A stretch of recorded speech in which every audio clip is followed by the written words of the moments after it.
Well, what's up, kings and queens? We back again. Yeah, it's been a week since we post anything about this case. It's just because Baloyi is rinsing and repeating, just repeating the whole same thing that he was doing last week. So I just got tired, to be honest.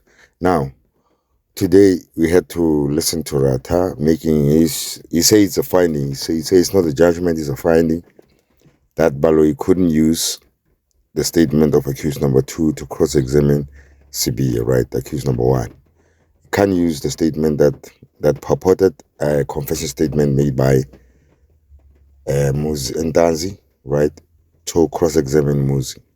Now, Baloyi was trying to do that, and it's amazing that he says this is an executive statement when Ramosepele had explained that an executive statement is something that is made during like the commission of the crime, like this, and then it was heard by maybe a camera or a recording. There was some of the witnesses in the house, right, who were watching the criminals do the job. But now Baloyi is calling that as an executive statement when it is something that was induced after the arrest, right? Now, Baloyi is amazing. Like what he's doing right here is just wasting time. Like to be honest with you, I mean, are you gonna sit there and question Sibiya? Why did he choose to put in, an appointment for a learners in Joburg rather than in KZN? Well, come on, is that really something that's gonna take you somewhere? Is that how you're gonna prove that he's unreliable? Like, come on, man. Like, seriously, people were commenting. I saw comments on the live talking that Baloyi is being winning case that were cooked. I gravitate towards that idea because come on, man, the type of questions that he's asking, they are very subpar for the alleged record that he possesses. Anyway, guys, let's get into it. The TAPO expressed concern that the mere characterization of a statement as a confession or admission could determine its admissibility. It has not been done here by this court.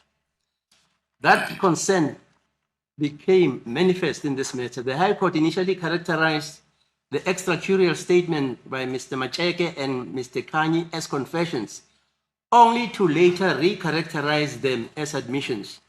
It was contended by the applicants that this was an attempt to force open the door to the admission of these statements as evidence against them, and that this could undermine the integrity of the courts. Even though admissions and confessions are distinctly defined, it is possible for courts to get it wrong with possible prejudicial consequences for an accused.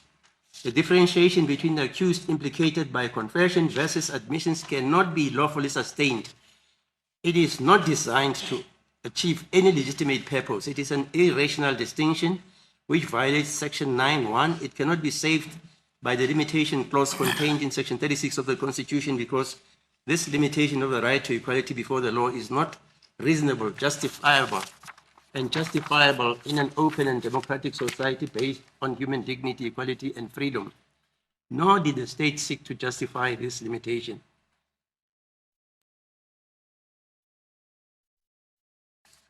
Right, so that is the reason this court said maybe it would be infringing on the rights of accused number 2 to use number 2's statement or confession to cross-examine Mr. Sibiya.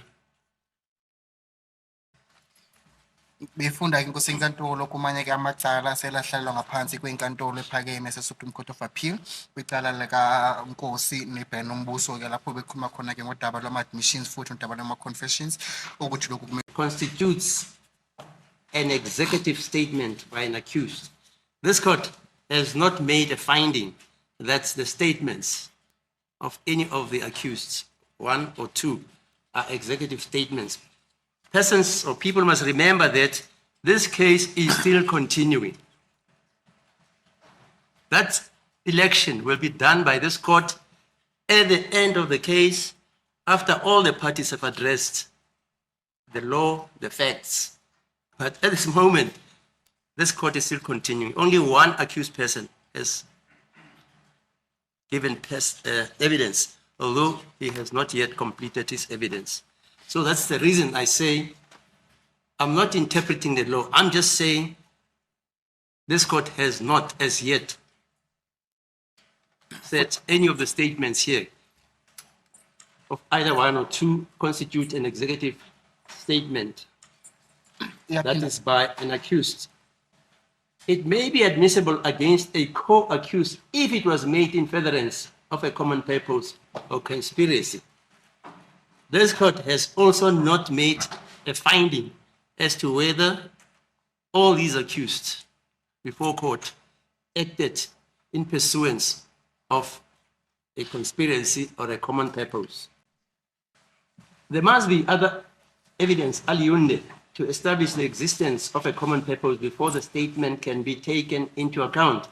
This court has not pronounced on the evidence aliunde. This court may have pronounced on the application lodged by Mr.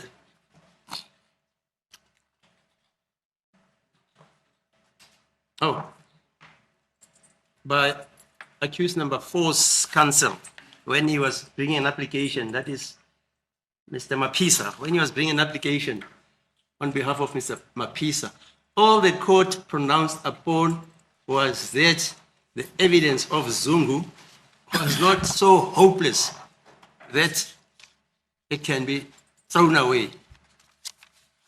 Futhi aphinde inkantolo yenze isibonelo ukuthi umuntu obalithe isicelo kuphela phambi kwenkantolo sokudedelwe-ke umnumzana uMaphisa kade kumnumzana uNxumalo omele-ke umyena-ke umnumzana uMaphisa ngesikhathi balithe isicelo saye sokuthi umnumzana inkantolo udedele umnumzana uMaphisa ngaphansi kwesigaba sezomthetho saka 174 bese kathi inkosi yenkantolo laphayana ngaphansi kwesicelo esikade silethile wasebenzisa kufakazi bakaZungu ngoba kade kuyibo ufakazi bakaZungu kade bumbeka ngaphakathi nendawo. And that is the only attack Mr. Nxumalo made in that application for 170. And I opined that there's other derivative and constructive evidence which was led in this court. For instance, I said,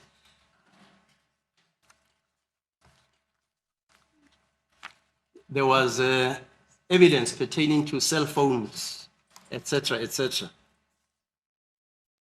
So this court never pronounced itself on the other evidence, which Mr. Nxumalo ignored. And I said, the case against the accused is not only predicated only and solely on the evidence of Zungu. Consequently, that's why I say there's merit by the defense to say that at this juncture,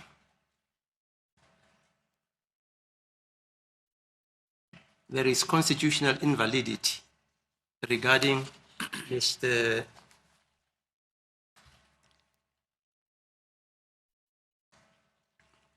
Baloyi's attempt to take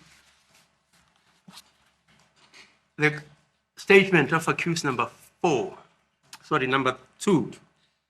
who has not yet cross-examined Mr. Baloyi, Mr. Sibiya. And that is frowned upon by section 9.1.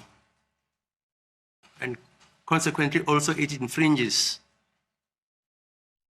section 35 of the Constitution regarding the freedom of a litigant or an accused person to give evidence and attack the evidence of a co-accused if he so desires. Consequently, then, the ruling I made against Mr. Baloyi stands that he cannot use the evidence, the statement of accused number 2 to cross-examine accused number 1, because of the experiences which I have mentioned, that no pronouncements have been made regarding the status of the statements or confessions or pointing out. The case is still ongoing. Okay. Manje Isn't this a shame what Baloyi is doing? trying every and everything, even illegal moves, trying to prosecute somebody based on a confession of another person when you know that it's really not the legal way to do it. Anyway, guys, please like and subscribe, hit that notification bell so that when we drop more content like this, you are with us.